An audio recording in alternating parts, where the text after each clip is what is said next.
Welcome to the Implicit Bias Training. The following implicit bias training has been adapted from the UCLA Equity, Diversity, and Inclusion website. Why does implicit bias matter? Biases are all around us. They make up who we are and how we process the world around us. Regardless of our expertise, education, profession, etc., we are all susceptible to bias. Biases get developed early and continuously in life. They can include influences from family, peers, media, education, etc.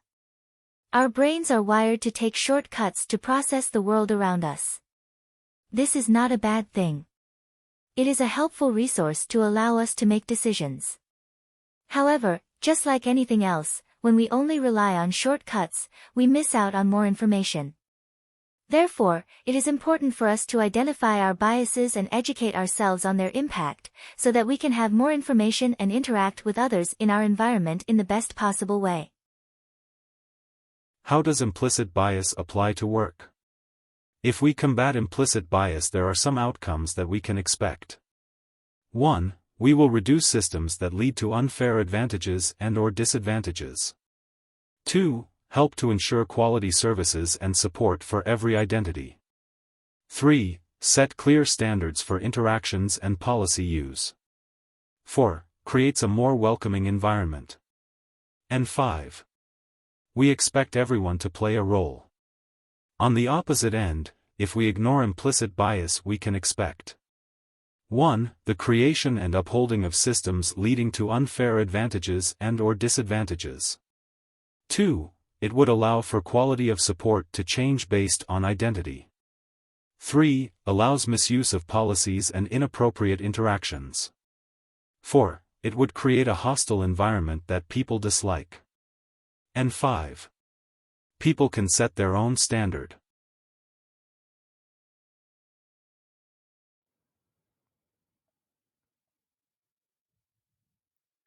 We evaluate all sorts of things. The best route to work, the best pizza in town, the most trustworthy presidential candidate. Yet we rarely stop to examine carefully what influenced our decisions. Perhaps we should. So imagine you're a substitute teacher for a day. It's summer school with kids from all over the city, some from rich neighborhoods, others from poor neighborhoods. At the end of the day, you have to grade each student on various measures, including potential. Any chance their socioeconomic class might influence your evaluations? We would all hope not, but chances are it would, at least a little. In 1983, Princeton psychologist Darlene Gross had participants evaluate the academic ability of a fourth-grade girl named Hannah.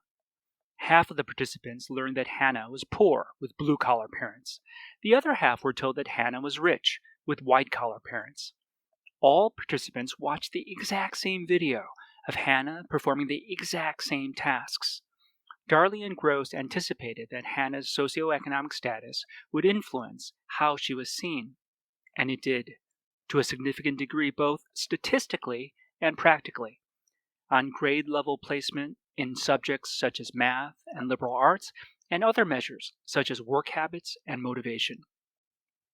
These results reflect the well-documented phenomenon of confirmation bias, which means that we seek out information that supports our hypothesis and minimize information that challenges it.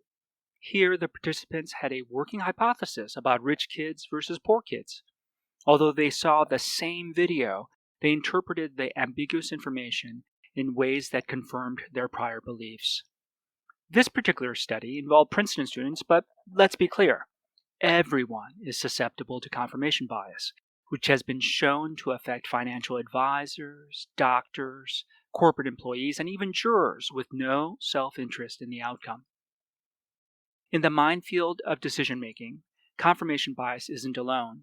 Numerous other biases and heuristics can influence our decisions and behavior without our realizing. Other examples include affinity bias, where our liking or disliking someone influences our judgment of that person's performance. In-group favoritism, where we favor folks who belong to our own teams, including members of the same race or religion. Studies across disciplines lead to one humbling insight. regardless of our expertise, education, or profession, we are all susceptible to automatic cognitive processes that throw our decision-making off course at least a little bit. This insight has spurred many areas of scholarship and disrupted long-standing assumptions about human thinking and behavior. We now know that as humans, we're hardwired to process the world through schemas and shortcuts. Generally, we should appreciate this aspect of our brains. We could never navigate the complex world around us without these shortcuts. The fact that we make use of them doesn't make us bad people. Then so what? If we all have biases, what's this have to do with equity, diversity, and inclusion?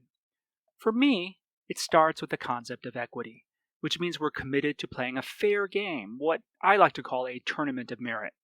In a genuine tournament of merit, the rules are simple. If two people provide the same performance, give them the same score. If two young scholars have the same talent, give them the same investment. Of course, we can't be blind to differences in resources, coaching, or opportunities provided in the recent past, but the basic idea of equity is simple and widely shared. Unfortunately, implementing even this limited conception of equity is harder than we think. We may be good decision makers, but evaluating folks on the merits is more challenging than we presume. What's worse, our biases and heuristics are unlikely to operate randomly in a way that washes out over time. Instead, they tend to disproportionately and systemically benefit certain groups and harm others. Worse, all this might happen without our realizing it through the operation of implicit stereotypes and attitudes that we don't even know we have. Decades of research have demonstrated that these implicit biases can cause us to discriminate based on social categories such as race, gender, and even age. Implicit biases operate automatically, without conscious direction or awareness, and even if we earnestly want to do the right thing, they threaten our commitment to a genuine tournament of merit. Thankfully, that's not the end of the story. We're not immune from implicit bias, but we can take steps to counter them. As seen in the video, there are several types of biases that exist. The 3 types of biases covered were confirmation bias, affinity bias, and in-group favoritism. Confirmation bias is when we seek out information that supports our pre-existing beliefs and minimize information that challenges our beliefs. Affinity bias is when our liking or disliking someone influences our judgment of that person's performance. And in-group favoritism is when we favor people that belong to our own teams, which could include members of the same race or religion. An example of confirmation bias could be if you believe that one of your colleagues is lazy. And because you see your colleague in this way, you also tend to view all this person's interactions as lethargic, lackadaisical, or demonstrating no effort. Because you believe this to be true, it shapes how you see all your interactions with this colleague. Affinity bias could appear like the following example. You are a hiring manager. In your selection process, you notice that the applicant went to the same university that you did.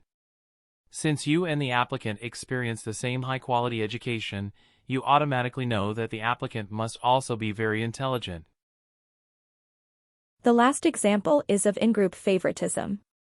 Imagine that your department receives a lot of funding for services.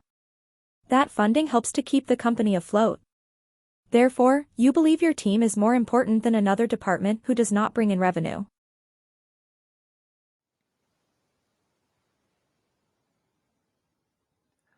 Our brains are extraordinary.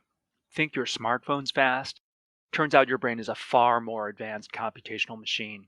We don't notice it, but our brains are constantly and automatically processing millions of stimuli every second. For example, if you see me walking down the street, through casual visual inspection, you instantly sort me into multiple social categories, such as male, middle-aged, and Asian. Once you've tagged me in this way, your brain automatically activates a cloud of information that you've come to associate with each of these categories over the course of your life. All of this happens without any conscious direction, effortlessly, while you're doing other things such as walking your dog, drinking your coffee, dodging cars, and checking your phone. How do our brains perform such complex tasks in real time?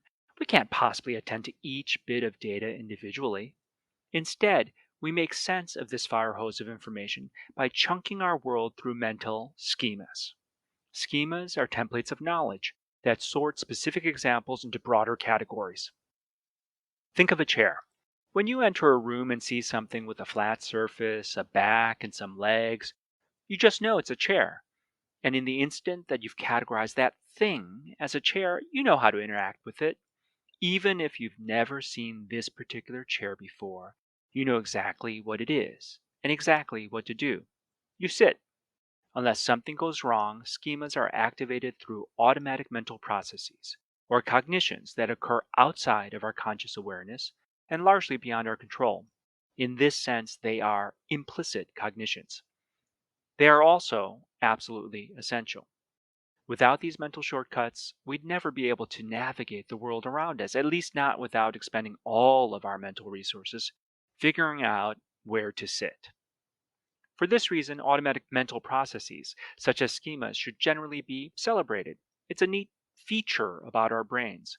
Without them, we'd have no chance. But schemas don't apply only to things like chairs, they also apply to people, because in some sense, we're just interestingly complex things.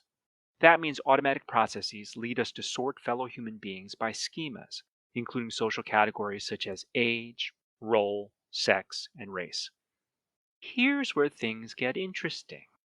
We might not care about automatically processing chairs, but automatically processing people? If we want to treat people fairly so that we can all compete in a genuine tournament of merit, might these automatic processes lead us astray? In the video, we saw the concepts of schemas and implicit cognition. Schemas are templates of knowledge that sort specific examples into broader categories. Implicit cognition is when schemes are activated through automatic processes that occur outside of our conscious awareness and are partially outside of our control.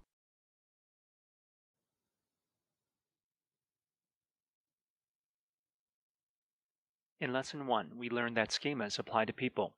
Without any conscious thought, the instant we see someone, we assign them to salient and chronically accessible social categories, such as age, gender, race, or profession. Once we tag someone as belonging to a particular group, our brain automatically activates a cloud of information that we've come to associate with that group. These associations then potentially influence how we think about and interact with that person. This cloud of associations includes what social psychologists call attitudes and stereotypes. An attitude is an association between a category and an evaluative valence, either positive or negative. Attitudes are like gut feelings, a general like versus dislike, hot versus cold, thumbs up or thumbs down. We hold attitudes about all sorts of things. For instance, you might have a negative attitude toward large rats, but a positive attitude toward plump hamsters. A stereotype, in contrast, is a more specific association between a category and a particular trait. When you think of the category snakes, you probably think of the trait venomous. We know that not all snakes inject toxins when they bite, but there's a strong association nevertheless. Stereotypes also apply to people. Some groups are considered athletic, whereas others are assumed to be good at math. Some groups are seen as natural leaders, whereas others are seen as natural caregivers. Take me, for example. When you see my face or read my last name, your brain hashtags me as Asian, and the attitudes and stereotypes you associate with that category are automatically activated. If you have a positive attitude toward Asians, you might smile at me just a little bit more when I approach you at a lunch table.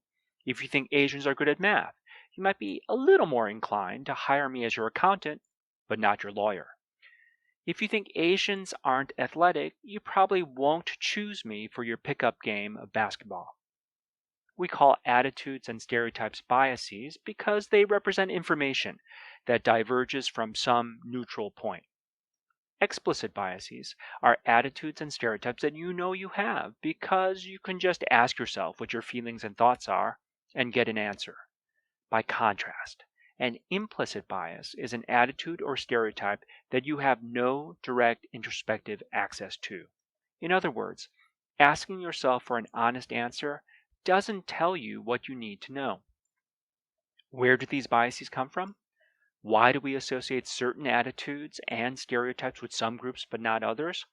Well, think about how you learned that snakes are venomous. Or think about why certain smells or foods give you a warm feeling of home. It's through exposure in a particular context. Sometimes that exposure is through direct contact. Other times it's through secondhand or vicarious contact, mediated through stories, books, movies, social media, and popular culture. It's no different with people. Pause for a moment and think about your attitude toward Native Americans. Also, what traits do you associate with them? How did you learn all this? Was it through direct interaction? If it was more vicarious, how accurate and representative do you think those exposures were? Because we are aware of explicit bias, we're often mindful about checking them for accuracy, appropriateness, and fairness. Most of us actually strive to revise our prior attitudes and stereotypes on the basis of better information. But this sort of self-correction doesn't go on with implicit bias because we don't even know we have them. Unfortunately, there's increasing evidence that implicit biases, even though they operate invisibly, influence our actions and decisions in small but consequential ways. We just saw the concepts of attitude, stereotype, explicit bias, and implicit bias explained through video. Just to review, we will go over the definition of each term. Attitude is defined as a general gut feeling. A stereotype is defined as a trait associated with a category or group of things or people. Explicit biases are attitudes and stereotypes that you know you have. And lastly, implicit biases are attitudes and stereotypes that you don't know you have. You may be wondering where and when these concepts actually show up in the real world. And the answer is everywhere and all the time. Implicit bias can alter our decisions and behavior. For example, it can impact callback rates for a job interview, evaluations, interpretation of facial expressions, and even how we understand body language. A meta-analysis concluded that there is a stronger correlation or connection between implicit bias and our behavior than there is between smoking and lung cancer, or lead exposure and IQ.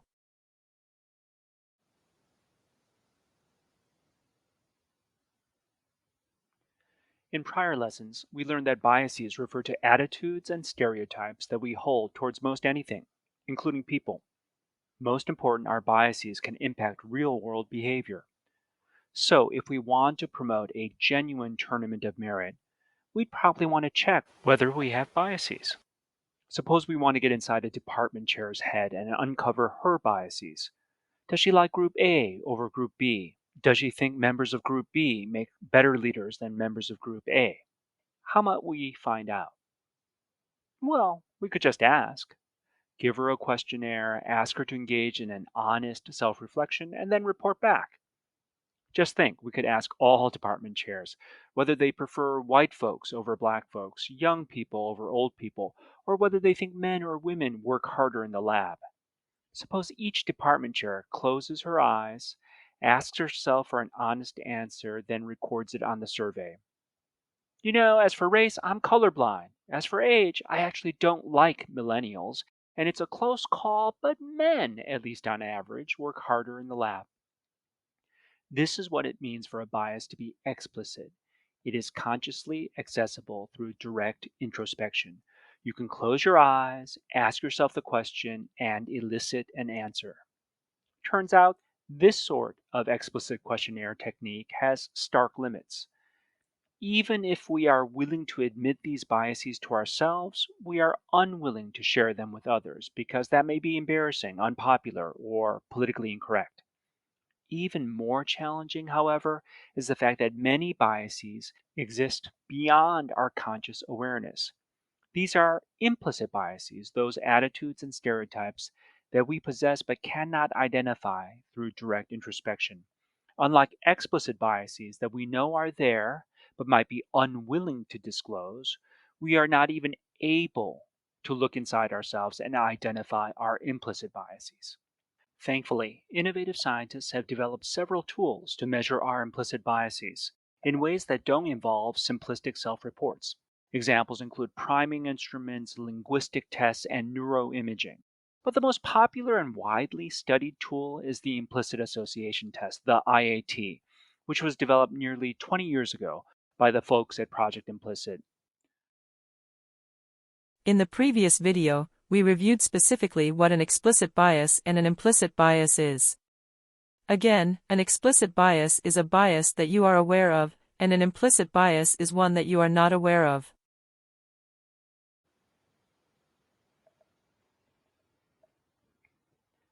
Time to discuss the implicit association test, the IAT, which is now the most popular tool for measuring implicit bias. Just to be clear, the test itself, a reaction time measure, isn't the same thing as the underlying construct, implicit bias. It's just a quick and dirty measurement device. The best way to understand the IAT is to take a test yourself, which you can do easily and anonymously at Project Implicit. For now, I'll offer a quick synopsis. Understanding the IAT, and indeed all reaction time measures, begins with a basic insight. It's always easier for our brains to sort two concepts together if they are closely associated in our minds. For example, if I say the word dog and ask you to complete this word, you'll be quicker to think cat than bat. Or if I say the word doctor, you will be quicker to think nurse than purse. Armed with this insight, scientists created the IAT, which measures how quickly we sort various pictures and words flash on a computer screen together. Our sorting speed reflects how tightly we associate any two concepts. Quicker sorting means stronger association. The black-white race attitude test, for example, compares implicit attitudes toward two racial categories, black folks and white folks. Each racial category is represented by cropped photos of male faces. To begin, you're asked to sort the faces as quickly as possible. If you see a white face, hit a key to your left. If you see a black face, hit a key to your right. Next, you sort words that represent two attitudinal categories, good and bad. When you see a good word such as beauty, hit a key to your left. When you see a bad word such as filth, hit a key to your right. Now the real challenge starts. You're instructed to sort both photos and words, whatever flashes on the screen. For some runs, you are instructed to press the same key for white faces and good words, say on your left, and a different same key for black faces and bad words, say on your right. If you have a more positive association with white folks as compared to black folks, then in this particular arrangement, you will find your groove and fly through the test. Most of us do. But on other runs, which are randomized and counterbalanced, the IAT will give you different directions. Press the same key for white faces and bad words, and another same key for black faces and good words. In these runs, most players can't quite get into a groove, take longer to respond, and make more mistakes by hitting the wrong key. The average time differential between the two arrangements, white plus good as compared to black plus good, is called the IAT effect and reflects the strength of an attitude. On average, we might be a fraction of a second faster pairing white faces with good words than black faces with good words. This means that on average, we have an implicit preference for whites. Over nearly 2 decades, millions of people have taken implicit association tests hosted by Project Implicit. These tests have measured everything from racial attitudes to gender associations to preferences for one political candidate over another. The results are overwhelming.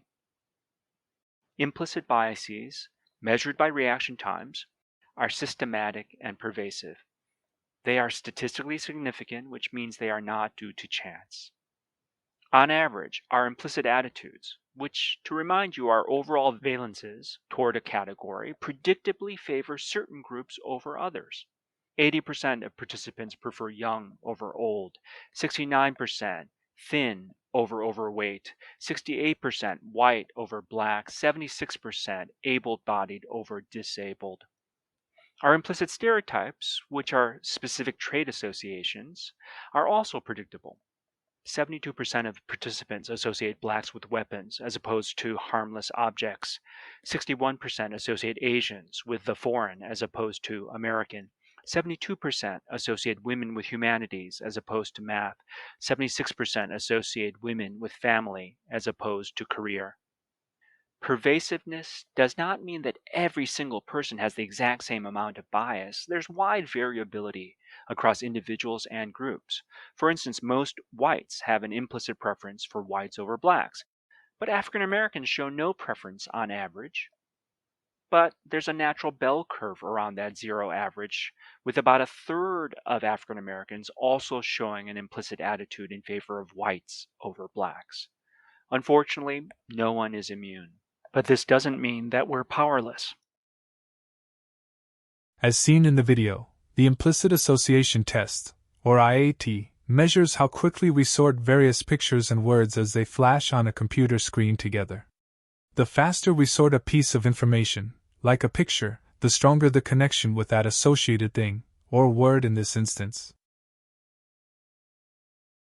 So up to this point, we have learned what implicit bias is and some of the types of bias that exist. You may be asking yourself, if an implicit bias is a thought or opinion of something that I do not even know I have, how can I work on it?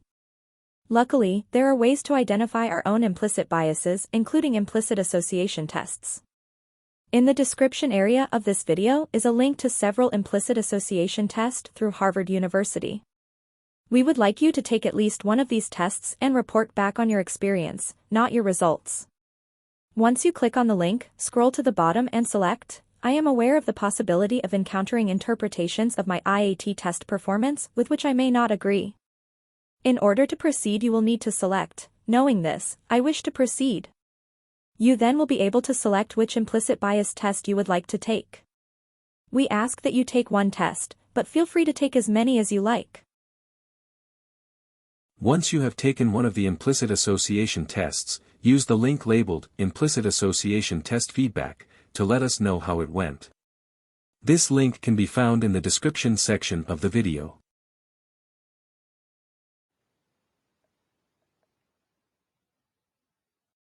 If you've been with me from the beginning, you know that we all possess implicit bias, and that even if we genuinely desire to judge people on the merits, implicit bias can cause us to discriminate. Is there anything we can do about it? The science is still early and evolving, but there are some ways to mitigate our biases and their impact. 3 basic strategies are mindset, debiasing, and decoupling.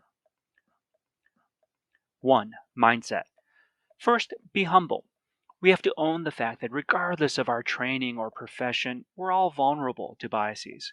If you think that you are better than everyone else and uniquely objective or uniquely fair, the best scientific evidence suggests that you're more likely, not less, to discriminate. Paradoxically, the only way to be fair is to assume that you are not. Second, be mindful. Slow down and monitor your thoughts and behavior. Biases and heuristics really are mental shortcuts, and they're most likely to throw us off when we're tired, rushing, distracted, or in a high emotional state. We therefore need to slow down, pause, and reflect. Finally, be internally motivated to be fair and square. It can't be because you're afraid of external consequences, such as being forced to watch even more diversity videos. Instead, it's got to be an internal motivation to do the right thing, to promote the tournament of merit that we all seek. 2. Debiasing. Debiasing means scrubbing our brains of implicit biases. It's a challenging task because our biases largely come from what we see every day through popular culture and media, and it's hard to change that landscape all by ourselves. That said, implicit biases are somewhat malleable, and if we receive sufficient counter-messaging, we can begin to remold our implicit attitudes and stereotypes. Debiasing can occur through meaningful exposure to countertypical exemplars. For example, individuals who occupy counter-stereotypical roles. Female scientists, Latino doctors, Asian novelists. If we're fortunate, we encounter countertypical exemplars in our daily lives by navigating diverse and fully inclusive communities. For instance, if you enter a college with lots of women deans and professors, you're likely to decrease your implicit stereotype that links leadership to men over women. And even though we can't unilaterally control the media, we do have some control over the images and experiences we consume. So, what's on your screensaver? What photos hang on your wall? Whom have you had lunch with? Don't get me wrong, hanging a photo of President Obama won't rid you of bias, especially if you loathe his politics. But lots of little things, over time, can produce meaningful change, especially if we remain constantly vigilant and actively resist stereotypical associations. One helpful exercise is stereotype replacement, which goes something like this. First, recognize when your thinking seems driven by implicit attitudes or stereotypes. Second, label such thinking as biased. Third, reflect on why this occurred in the first place. Last, replace that thought with a counterexample and try to think and act accordingly. 3. Decoupling. The truth is, often we won't be able to meaningfully scrub our brains, so we need to pursue a parallel strategy of decoupling, breaking the causal link between bias and behavior. If we know that our brains are imperfect, we must design procedures and structures that check against predictable failures. Think of these as structural or institutional reforms that function notwithstanding human error. For example, if unconstrained discretion allows too much room for implicit bias to manifest, we can cap in discretion and agree explicitly on merit criteria before evaluating candidates, adopt standardized evaluation forms, add structure to interviews. If implicit attitudes lead us to favor our own in-groups, leading to self-replication, we can diversify search committees such that one person's in-group bias counters another's. If we can't see the subtle ways that implicit bias is creeping in, we can try to use metrics and data dashboards to warn us about drift. That's why we at the Office of Equity, Diversity, and Inclusion check applicant pools and shortlists to make sure that talent isn't prematurely filtered out from full faculty consideration.